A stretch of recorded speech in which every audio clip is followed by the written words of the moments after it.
जरूरी सूचना है आप सभी स्टूडेंट्स के लिए। स्टडी फॉर सिविल सर्विसेज का Android app Google play store में आ चुका है, उसको प्लीज तुरंत इंस्टॉल कर लीजिए। और अगर आप स्टडी फॉर सिविल सर्विसेज के सिर्फ ऐप से कोई भी कोर्स, कोई भी पीडीएफ परचेस करते हैं तो उसमें अप्लाई कूपन, अगर आप ज्ञान सर जो है आप उसमें अप्लाई करते हैं, ये कूपन कोड है, तो उसमें 20% फीस तुरंत माफ हो जाएगी। मतलब 20% डिस्काउंट तुरंत उसमें लग जाएगा। ज्ञान सर लिखना है, नॉर्मली ज्ञान सर स्मॉल लेटर में है सब कुछ, कोई स्पेस नहीं, कोई कॉलम नहीं, सिर्फ ज्ञान सर, GYANSIR। इस तरह से अगर कूपन कोड लगाते हैं आप ऐप में बाई करने से पहले, जो अप्लाई कूपन वाले में आता है, तो 20% का डिस्काउंट तुरंत मिलेगा। वीडियो देखिए। यहाँ पर पहला प्रश्न आपके सामने दिया है। ये प्रश्न का हिंदी वर्जन है और यहाँ पर इंग्लिश वर्जन है। आप जिस भाषा में देखना चाहें देख सकते हैं। पहला प्रश्न दिया है। प्रश्न ये है कि निम्नलिखित संख्या श्रृंखला में कौन सा विकल्प प्रश्नवाचक चिन्ह को प्रतिस्थापित करेगा। मतलब इस क्वेश्चन मार्क के स्थान पे कौन सा संख्या आएगा ये आपको बताना है। तो देखिए इसमें पैटर्न क्या चल रहा है। देखिए 18 से 60 बन गया, 60 से 186 बने, 186 से 564 बने और 564 से 1698 बने। तो आपसे पूछ रहा है कि आगे क्या मिलेगा। तो देखिए इसमें क्या पैटर्न चल रहा है। अगर इसके पैटर्न को देखिए तो आपको पता चलेगा 18 गुणे 3, 18 3 54 होते हैं, 54 में 6 जोड़ दिया गया तो 60 मिले। अब इसी प्रकार आगे बढ़ेंगे तो 60 गुणे 3, 60 में 3 का गुणा करने पर 180 मिलेगा, प्लस 6 करने पर 186 मिलेगा। 186 में 3 से गुणा करा दीजिएगा। 186 में 3 से गुणा कराएंगे तो आपको मिलेगा 500। देखिए 180 में 3 का गुणा कराने पर 540 और 18 कितना हो जाएगा 500, आपका 58 हो जाएगा। 58 में 6 जोड़ेंगे तो 564 हो जाएगा। तो आपको पैटर्न पता चल चुका है कि पैटर्न क्या चल रहा है। तो इस प्रकार हम लोग 1698 में 3 का गुणा कराएंगे, 1698 गुणे 3 और फिर प्लस 6, है ना। इसको कैलकुलेट करेंगे। देखिए आप 1698 में 3 का जब गुणा कराएंगे तो आपको मिल जाएगा 16 3 4800, है ना। इसके बाद 90 में 3 का गुणा कराएंगे, या फिर ऐसे देखिए टोटल अगर 100 होता तो 300 मिलता। अब 300 में से आपको 6 माइनस करना है क्योंकि यहाँ पे 2 2 कम है ना। तो जब 6 माइनस कर देंगे तो आपको मिलेगा 294। 294 में जब आप 6 को जोड़ेंगे तो 300 जुड़ेगा। तो वापस से 300 जोड़ देंगे तो आपको पता चल जाएगा 5100। आप इसको किसी भी विधि से कैलकुलेट करिएगा, आपका फाइनल आंसर बनेगा 5100। इस प्रश्न का सही उत्तर हो जाएगा विकल्प ए। चलिए आते हैं दूसरे प्रश्न पर। दूसरा प्रश्न क्या दिया है। दूसरा प्रश्न ये रहा, निम्नलिखित श्रृंखला में कौन सा विकल्प प्रश्नवाचक चिन्ह को प्रतिस्थापित करेगा। आपको ये बताना है कि इसमें क्वेश्चन मार्क के स्थान पर क्या आएगा। देखिए यहाँ पर ZA5 दिया है, Y4B दिया है, क्वेश्चन मार्क है, W3D दिया है, VE7 U2F दिया है। अब इसमें अगर आप ध्यान से देखेंगे ना तो आपको पता चलेगा। देखिए यहाँ पर एक विकल्प ये है ना, इसके बाद अल्टरनेट यहाँ पे खाली है, फिर अल्टरनेट देखेंगे, है ना। देखिए यहाँ पे क्या दिख रहा है कि इसमें जो अंक है अंत में है और यहाँ पर भी अंक अंत में है। इसी प्रकार आप इसमें देखिए अंक बीच में है, अंक बीच में। तो यहाँ से क्लियर हो गया कि जो क्वेश्चन मार्क देखेगा आपको, उसमें जो अंक रहेगा वो हमेशा एक किनारे पर रहेगा। अगर अंक को किनारे पर रखेंगे तो विकल्प ए कैंसिल हो जाएगा और विकल्प डी कैंसिल हो जाएगा, और सॉरी विकल्प बी कैंसिल हो जाएगा। क्यों? क्योंकि अंक किनारे पर होंगे। अब आपको ये बताना है कि यहाँ पर भरा क्या जाएगा। देखिए जेड के साथ ए रखा गया है ना, वाई के साथ बी रखा गया है, तो अगला जो पैटर्न आएगा एक्स के साथ सी रखा जाएगा। ये तो क्लियर हो गया कि एक्स के साथ सी रखा जाएगा, है ना। अब इसमें से 3 आएगा कि 6 आएगा, ये पैटर्न आपको निकालना है। देखिए यहाँ पे 4, 4 के बाद 3, 3 के बाद 2, जहाँ पर अंक बीच में है वो घटते हुए क्रम में चल रहे हैं। अब इधर देखिए जहाँ पर अंक किनारे में 5 है, फिर आगे 7 है, मतलब 5 के बाद 6 आएगा, 6 के बाद 7 आ जाएगा। तो इसका बिल्कुल सही विकल्प हो जाएगा विकल्प सी, है ना। इसको एक बार फिर से पूरा समझ लीजिए क्या चल रहा है इसमें। देखिए यहाँ पर ZA लिखा गया, 5 लिखा गया, है ना। इसके बाद Y4B लिखा गया। देखिए अंक यहाँ पर बीच में, यहाँ पर बीच में और यहाँ पर बीच में। अब यहाँ पर अगर किनारे है तो यहाँ पर भी किनारे होगा और यहाँ पर भी किनारे होगा। देखिए यहाँ पर 5 है, क्वेश्चन मार्क, फिर 7 है, तो 5 से एक आगे बढ़ेंगे 6 मिल जाएगा। तो इस तरीके से ये विकल्प सही बन गया विकल्प सी। अगला प्रश्न देखिए, प्रश्न संख्या 3 यहाँ पर दिया है, निम्नलिखित श्रृंखला में कौन सा विकल्प प्रश्नवाचक चिन्ह को प्रतिस्थापित करेगा। आपको ये बताना है कि प्रश्नवाचक चिन्ह के स्थान पर कौन सा विकल्प आएगा। देखिए A B C, ठीक है। अब यहाँ पर D और E नहीं दिया है, 2 का गैप है, फिर F G H, ठीक है, फिर I J नहीं दिया है, K L M, ठीक है। इसी प्रकार देखिए N और O नहीं दिया है, P Q R। तो आप आगे बढ़ेंगे तो S और T, इसको आप नहीं लिखेंगे, है ना। इसके बाद आगे आप लिखेंगे U V और W। तो U V W जिस विकल्प में होगा सही होगा, U V W विकल्प C में, तो विकल्प C इसका सही उत्तर होगा। अगला प्रश्न है प्रश्न संख्या 4, यदि चाइना को किसी कूट भाषा में 38951 के रूप में लिखा जाए तो उसी कूट भाषा में हांगकांग का कोड क्या होगा। देखिए चाइना CHI NA। चाइना का कोड क्या लिखा गया यहाँ पे समझिए, C के लिए 3 लिखा गया है, ठीक है, C की प्लेस वैल्यू है, H की प्लेस वैल्यू 8 है, सही है, I की प्लेस वैल्यू 9 है, यहाँ तक सही। देखिए N की प्लेस वैल्यू 14 होती है, अब 14 ना लिख करके 5 लिखा गया, मतलब पता है क्या किया गया, 4 और 1 को जोड़ दिया गया है ना, 5 आ गया, और लास्ट में क्या है देखिए ए की प्लेस वैल्यू 1 है। तो आपको ये पैटर्न पता चल चुका है, जिसमें सिंगल डिजिट मिलेगा उसको डायरेक्ट लिखेंगे, और जिसमें डबल डिजिट होगा उस डिजिट्स को आपस में जोड़ करके सिंगल डिजिट बना लेंगे। तो आपसे पूछा जा रहा है कि हांगकांग का कोड क्या होगा, देखिए H की प्लेस वैल्यू है 8 है ना, तो 8 से सभी विकल्प है, फिर O की प्लेस वैल्यू है 15, तो 15 में 5 और 1 को जोड़ेंगे तो 6 मिल जाएगा है ना। इसके बाद N की प्लेस वैल्यू है 14, 14 में 4 और 1 5 हो जाएगा, G की प्लेस वैल्यू है 7 है ना।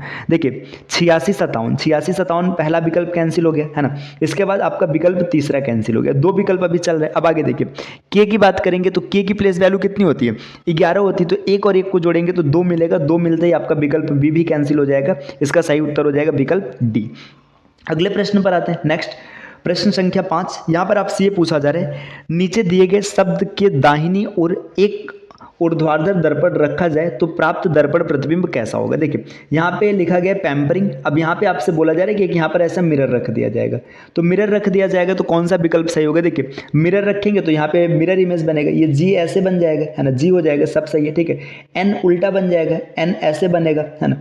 तो यहाँ पर देखिए किन किन विकल्पों में N सीधा दिख रहा है, पहले में N सीधा दिख रहा है, कैंसिल हो जाएगा, दूसरे में N सीधा दिख रहा है, ये भी कैंसिल हो जाएगा, तो 2 विकल्प यहाँ से हट चुके।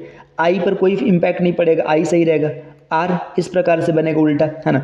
इसके बाद देखिए E की बात करेंगे तो E भी उल्टा बनेगा, अब P की बात करेंगे तो P भी उल्टा बनेगा। अब देखिए यहाँ पर M सीधा बनेगा तो M ही बनेगा, यहाँ पर M को M लिखा गया, यहाँ पर M को W लिखा गया, तो जहाँ पर M को W लिखा गया वो विकल्प गलत हो जाएगा, विकल्प C इसका बिल्कुल सही उत्तर हो जाएगा। चलिए आते हैं अगले प्रश्न पर, प्रश्न संख्या 6।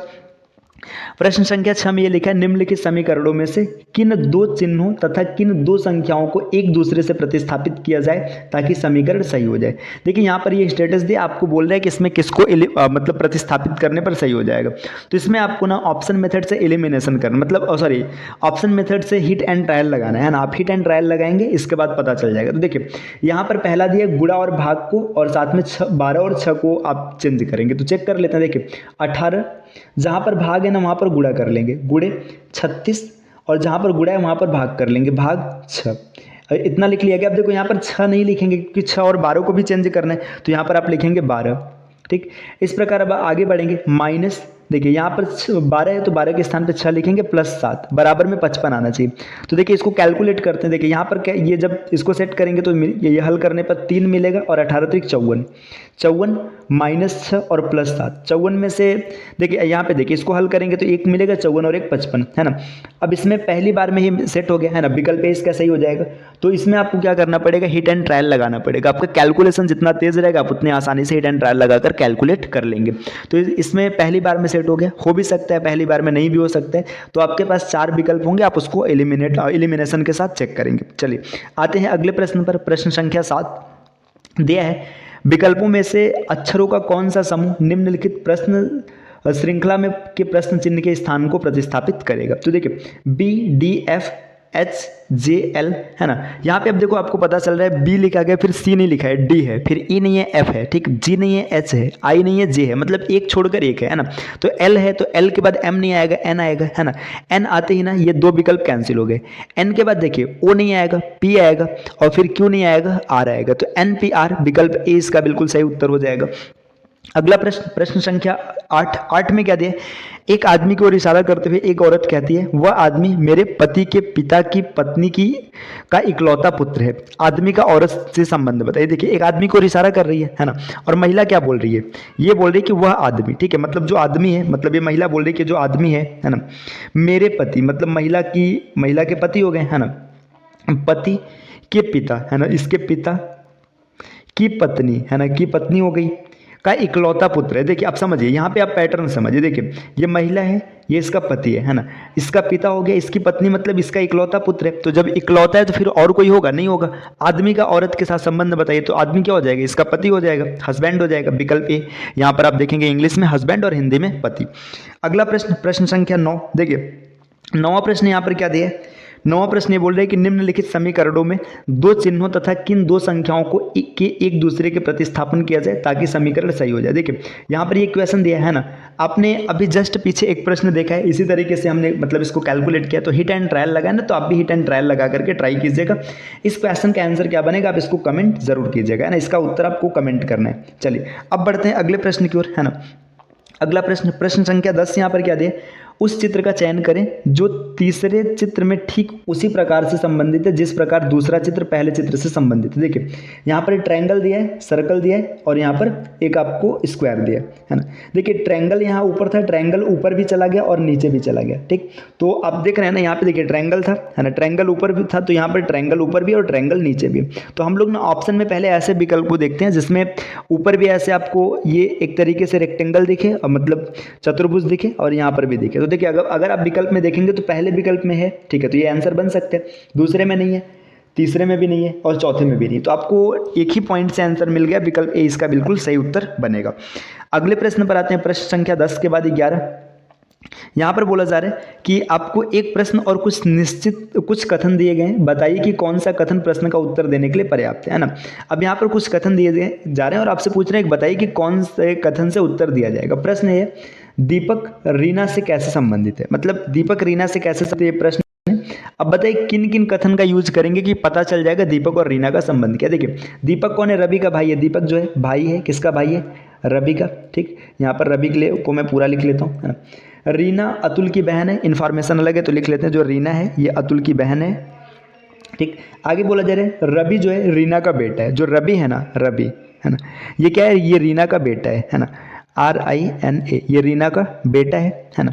अब इसके बाद समझिएगा जो रीना है ये क्या है, अतुल की बहन है ना, यहाँ पर अतुल की बहन है। अब इसके बाद आपसे क्या पूछा जा रहा है, दीपक रीना से कैसे संबंधित। देखिए दीपक और रीना, अब रुकिए, यहाँ पर दीपक और रीना का रिलेशन आप देखेंगे ना, देखिए ये दीपक जो है इसका लड़का हो जाएगा, है ना। अब ये चीज़ समझिएगा आपको कैसे पता चला, जब आपने तीनों इन्फॉर्मेशन को फिट किया, है ना।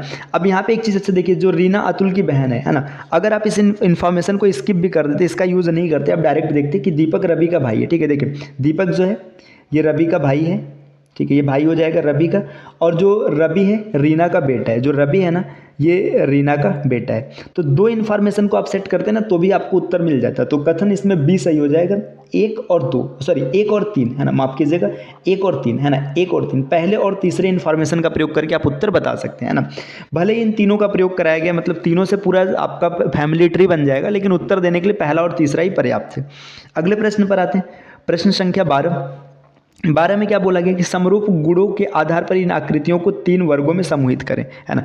अब समरूप गुण देखना है, तो चलिए समरूप गुण देखते हैं। देखिए इसमें आप अगर ध्यान से देखेंगे तो आपको क्या दिख रहा है, देखिए यहाँ पर देखिए इसमें सर्कल बना है, इसमें भी सर्कल बना है और इसमें भी सर्कल बना है। तो 3 आकृति में देखिए 3, 6 और 9, है ना, 3, 6 और 9 एक तरफ हो जाएंगे क्योंकि इसमें सर्कल बना है ना, इनमें समरूपता है ना। आगे देखिए 2, इसमें आपका वर्ग बना है, 4 में वर्ग बना है और आगे बढ़ेंगे तो 8 में वर्ग बना है। तो 2, 4, 8। अब इसके बाद जो एक विकल्प बचेगा 1, 5 और कौन बच रहा है 7, है ना। तो यहाँ पर अब 3 विकल्प अलग हो गए, देखिए 1, 5, 7, है ना। अच्छा माफ कीजिएगा, यहाँ पे देखिए ये आधा है ना, तो इसमें 7 को रखा जाएगा, ठीक है, यहाँ पे 7 रहेगा, 7, है ना, 7 रहेगा, यहाँ पर 9 हो जाएगा। 1, 5, 9, 1, 5, 9 किस में है, देखिए 1, 5, 9 यहाँ, देखिए यहाँ पर है, यहाँ पर है, तो दोनों ऑप्शन में भी फाइट कर रहे हैं, है ना। 2, 4, 8, 2, 4, 8 यहाँ पर आया तो विकल्प बी सही हो जाएगा, डी एलिमिनेट हो जाएगा, बी इसका बिल्कुल सही उत्तर। ये प्रश्न को देखते हैं, प्रश्न संख्या 13। सम्राट का मुख उत्तर दिशा की ओर है, वह सबसे पहले सीध में 20 किमी जाता है। देखिए यहाँ पे सम्राट जो है नॉर्थ देख रहे हैं, यहाँ से क्या होता है 20 किमी जाता है, तो 20 किमी इसको आगे बढ़ा देते हैं, है ना। फिर वह अपने दाएं मुड़ता है और 20 किमी दाएं मुड़ा, फिर से 20 किमी चला। इसके बाद क्या होता है, फिर देखिए उत्तर पूर्व में, उत्तर पूर्व मतलब इधर मुड़ा और ये 10 किमी जाता है। फिर इसके बाद वहाँ से दाएं मुड़ता है, दाएं मुड़ने का मतलब इधर मुड़ेगा और 20 किमी आएगा, 20 किमी चलते हैं और पुनः अपने बाएं मुड़ता है, बाएं मुड़ने का मतलब इधर मुड़ेगा, है ना। मुड़ने के बाद कितना जा रहा है 20 किमी फिर से जा रहा है ना, 20 किमी फिर से जा रहा है। इस समय राजू का मुख किस दिशा में, है ना। यहाँ पे टाइपिंग मिस्टेक है, मतलब सम्राट की बात है, सम्राट रहेगा, सम्राट का मुख किस दिशा में। देखिए सम्राट इधर देख रहा है ना, इधर देखने का मतलब है नॉर्थ, साउथ, ईस्ट, वेस्ट, ये देख रहे हैं नॉर्थ ईस्ट, तो नॉर्थ ईस्ट इसका बिल्कुल सही उत्तर हो जाएगा, उत्तर पूर्व, विकल्प सी। चलिए अब आते हैं प्रश्न संख्या 14। ये दिए गए वेन आरेख में कौन सा अक्षर ऐसे भारतीयों का प्रतिनिधित्व करता है जो नायक है मगर गायक नहीं है। देखिए यहाँ पर वेन डायग्राम दिया गया है ना, यहाँ पर जो पहला डायग्राम ये इंडियंस को दिखा रहा है, दूसरा डायग्राम किसको दिखा रहा है, ये हीरोज को दिखा रहा है मतलब जो नायक है, और तीसरा सिंगर्स को दिखा रहा है मतलब गायक को। आपसे पूछा जा रहा है ना कि कौन से ऐसे इंडियन है। देखिए ये पूरा का पूरा दायरा इंडियन का है, लेकिन आपको पूरा इंडियन नहीं देखना, ऐसे इंडियन को देखना है जो नायक मतलब हीरो हैं लेकिन गायक नहीं। देखिए अगर आप यहाँ पर देखेंगे, देखिए ये पूरा इंडियन है ना, ये तो गायक में आ गया, ये भी गायक में आ गया है ना। अब ये दोनों गायक में आ गया तो नहीं लेना है, अब इस ऐसे इंडियंस को लेना है जो हीरो भी हैं और मतलब हीरो हैं खाली। तो देखिए यहाँ पर ये जो बी है ये हो जाएगा, तो इसका सही उत्तर हो जाएगा विकल्प ए। आते हैं अगले प्रश्न पर। अगला प्रश्न दिया है, एक ही पासे की 4 अलग अलग स्थितियों को नीचे दिखाया गया, यहाँ पर 3 ही है ना। दिए गए चित्र में 6 के विपरीत क्या होगा। देखिए जब कभी भी डाइस का क्वेश्चन होता है तो बड़े आराम से आप सेट कर सकते हैं, कॉमन टर्म को उठाएंगे, यहाँ पर 6 कॉमन दिख रहे हैं, इसको क्लॉकवाइज लिखेंगे। देखिए 6 1 4, फिर यहाँ पर देखिए 6 5 और 2, 4 के विपरीत है 2, 5 के विपरीत है 1, तो बचा 6, 6 के विपरीत कौन हो जाएगा, 3 हो जाएगा, तो इसका सही उत्तर हो जाएगा विकल्प बी। अगले प्रश्न पर आते हैं। नेक्स्ट यहाँ पर प्रश्न संख्या 16 में क्या दिया कि 1 2 3 और 4 के रूप में दर्शाए गए 4 चित्र नीचे दिए गए 4 चित्रों में से 3 एक निश्चित तरीके से समान है जबकि एक भिन्न है, विषम चित्र का चयन कीजिए। तो यहाँ पर कौन सा विषम है आपको देखना है। देखिए इसमें ये एरो ऊपर की ओर है, यहाँ पर नीचे की ओर है, ठीक है। इसमें देखिए ये नीचे की ओर है, ये ऊपर की ओर है, मतलब अपोजिट है जस्ट। ये देखिए ट्रायंगल ऊपर की ओर है, ये नीचे की ओर है, लेकिन यहाँ पर देखिए ये नीचे की ओर और इसमें भी नीचे की ओर है, तो जो विकल्प 4 होगा मतलब इसमें ये वाला डायग्राम विकल्प 4 क्या हो जाएगा, तीनों से अलग हो जाएगा, विकल्प डी, है ना। अगले प्रश्न पर आते हैं। अब यहाँ पे प्रश्न संख्या 17 दिया है, यदि आपको रास्ते में खोया हुआ बच्चा मिलता है तो इस स्थिति में आपका सबसे उचित कदम क्या होगा। देखिए भाई आपको रास्ते में बच्चा मिल गया, आप क्या करेंगे, आप उस बच्चे को अनाथ आश्रम में भिजवा देंगे, ये कोई कर्तव्य नहीं है विशेष, है ना। अनाथ आश्रम में तो एकदम लास्ट में जब कोई मतलब कुछ भी नहीं होगा, है ना, मतलब आप भी रखने में सक्षम नहीं है या फिर कोई भी मतलब ऐसे भी समझिए ये गलत फैक्ट है, कुल मिला जुला के ये गलत है ना, उसको अनाथ आश्रम में नहीं भेजने। आसपास वाले लोगों को सूचित करेंगे, ये भी आपका कर्तव्य नहीं। आप उस बच्चे के माता पिता को खोजने में उस बच्चे की मदद करेंगे, तो सबसे उचित कदम यही होगा। आप क्या करेंगे, आप उसकी हेल्प करेंगे कि उसके माता पिता उसको मिल जाए, है ना। चलिए अनदेखा करना ये तो एकदम नहीं, आप अधिकारी हैं या फिर अधिकारी नहीं भी हैं, देश के नागरिक हैं, है ना, मानवता के नाते आपको ये काम नहीं करना है। चलिए आते हैं प्रश्न संख्या 18 पर, है ना। 18 नंबर का प्रश्न दिया, प्रस्तुत प्रश्न में एक कथन के बाद 2 पूर्व धारणाएं दी गई है, आपको तय करना है कि कौन सी धारणा इस कथन में निहित है ना। मैं आपको क्रॉसिंग से फ़ोन नहीं मिला सकता हूँ, अब कौन सा धारणा, देखिए टेलीफोन सुविधा क्रॉसिंग के पास उपलब्ध नहीं है, हो सकता है ना। यदि इन दिनों फ़ोन पर बात करना बहुत मुश्किल है। देखिए यहाँ पर बोला जा रहा है कि देखिए क्रॉसिंग की बात है ना, क्रॉसिंग पे हो सकता है जाम हो, है ना, मतलब वहाँ पे ट्रैफिक ज़्यादा हो तो शोर शराबा हो रहा होगा, है ना, और क्रॉसिंग पर हो सकता है सुविधा भी ना हो, तो यहाँ पे दोनों धारणाएं निहित हो सकती है, विकल्प सी, है ना। अगला प्रश्न है प्रश्न संख्या 19, आपको 2 धारणा दिया गया और आपको एक को चयनित करना। देखिए पहला व्यक्ति दूसरे व्यक्ति से सलाह देता है, जम्मू जाने के लिए सबसे छोटा मार्ग अमृतसर से होकर जाता है। अब इसमें कौन सा धारणा, देखिए दूसरा व्यक्ति जम्मू जाना चाहता है, ठीक है भाई, क्योंकि दूसरे को सलाह दे रहा है, सही बात है। पहला व्यक्ति प्रत्येक व्यक्ति को सलाह देता है, ये तो कोई है नहीं ना, मतलब ऐसे सबको सलाह देगा ये नहीं चलेगा, तो इसमें धारणा एक निहित है। अगले प्रश्न पर आते हैं, प्रश्न संख्या 20। यहाँ पर दिया है किसी कुड भाषा में मद्रास को OWNHEQ लिखा जाता है, तो अफ्रीका को क्या लिखा जाएगा। ये प्रश्न आपको कमेंट करना है, इसका उत्तर क्या बनेगा। चलिए प्रश्न संख्या 21 को देखते हैं। 21 नंबर का प्रश्न दिया है, ए बी की बहन है। देखिए ए जो है ये बहन है, किसकी बहन है, बी की। बी सी की पुत्री है, तो बी जो है पुत्री है, किसकी पुत्री है, सी की। जो है आगे बोला जा रहा है कहाँ छूट रहा है, ए बी की बहन है, बी सी की पुत्री है, ई डी का पिता है। जो ई है ना ये पिता है, किसका पिता है, डी का पिता है। यहाँ पे हमने साइड में बना लिया, डी ए का भाई है। देखिए डी जब ए का भाई हो जाएगा, है ना, डी जो है ए का भाई हो जाएगा और ई इसका पिता हो जाएगा, तो सी माता हो जाएगी और ई क्या हो जाएगा, पिता हो जाएगा। तो ई का सी से क्या संबंध है, देखिए ई जो है सी के लिए क्या हो जाएगा, हस्बैंड हो जाएगा, विकल्प बी, है ना। अगले प्रश्न पर आते हैं, प्रश्न संख्या 22। यहाँ पर दिया है कि मस्टर्ड को क्या लिखा जाता है, ये शब्दों में लिखा जाए, मतलब कुछ गिनती लिखा जाता है, तो इसी प्रकार रीजन को क्या लिखा जाएगा। एम की प्लेस वैल्यू है 13, यू की प्लेस वैल्यू है 21, है ना, एस की प्लेस वैल्यू 19, टी की प्लेस वैल्यू 20, सबकी प्लेस वैल्यू लिखा गया। तो आर की प्लेस वैल्यू 18, ई की प्लेस वैल्यू 5, है ना, ए की प्लेस वैल्यू 1, है ना, एस की प्लेस वैल्यू 19, ओ का 15 और एन का 14। ये विकल्प है, देख लीजिएगा 18 51 19 15 14, 18 51, देखिए 18 51 यहाँ पे 18 51 11 दिया नहीं होगा, है ना। इसके बाद देखिए 1851 है ना, 11 नहीं होगा, 1851, 1951 ये भी नहीं होगा, तो विकल्प डी बिल्कुल सही हो जाएगा। अगला प्रश्न देखिए, प्रश्न संख्या 23 में दिया है ना कि एम प्लस एन का अर्थ है एम एन का पिता है ना। देखिए जब कभी भी आपको कोडेड ब्लड रिलेशन देखे तो आपको जेंडर और जनरेशन गैप, इस पैटर्न को सबसे पहले देखना है। तो यहाँ से पूछा जा रहा है टी का डी से क्या संबंध है ना। आपको ना सीधा सीधा मतलब इस पर आना है, प्रश्न पर आना है टी का डी से क्या संबंध है ना। टी का संबंध पूछा तो टी का जेंडर चाहिए। देखिए यहाँ पे टी के सामने भाग लगा है, देखिए एम भाग एन का अर्थ है, मतलब इसमें देखेंगे तो एम माँ हो जाएगी, मतलब टी क्या हो जाएगी, फीमेल हो जाएगी है ना। अब टी का संबंध निकालना है किससे, डी से, तो टी फीमेल हो जाएगी। इसका मतलब समझिए, टी जब फीमेल है ना तो या तो माँ बनेगी या तो बहन बनेगी, क्योंकि फीमेल कभी पिता और भाई नहीं बन सकता। अब जनरेशन गैप देखते हैं, अगर 0 जनरेशन का गैप होगा तो बहन बनेगी, और 1 जनरेशन का गैप होगा तो माँ बनेगी। देखिए भाग का अर्थ है यहाँ पे ये मिल गया 1 जनरेशन, और माइनस का अर्थ है 0 जनरेशन है ना। तो यहाँ पे 1 जनरेशन का फर्क है, तो विकल्प सी बिल्कुल सही हो जाएगा, माँ। चलिए अगला प्रश्न है कि किसी कोड भाषा में विमेन को ऐसे लिखा जाता है तो सुपर को क्या लिखा जाएगा, निकाल लीजिएगा है ना। प्रश्न संख्या 25 है ना। यहाँ पर आपके सामने क्या देखिए 25 में क्या क्वेश्चन दिया गया, ये आपका सिलॉक्स का एक प्रश्न है ना। सभी सांप अजगर है, मैं इसको इंग्लिश वर्जन से बनाता हूँ, लिखने में काफ़ी आसानी होगी। देखिए ऑल स्नेक्स, जितने के जितने स्नेक्स हैं सब क्या है, सब पाइथन है ना। आगे बोला जा रहा है some pythons are deer, some pythons क्या है, डियर है ना। ऑल डियर्स आर, यहाँ पे क्या दिया, पैरट दिया, तो all deers are parrot, PR लिखते हैं इसके लिए है ना। Some parrots are cows, some parrots are cows. अब यहाँ पे देखिए कंक्लूजन क्या दिया, some cows are snake, cow और स्नेक का कोई रिलेशन नहीं है, गलत हो जाएगा।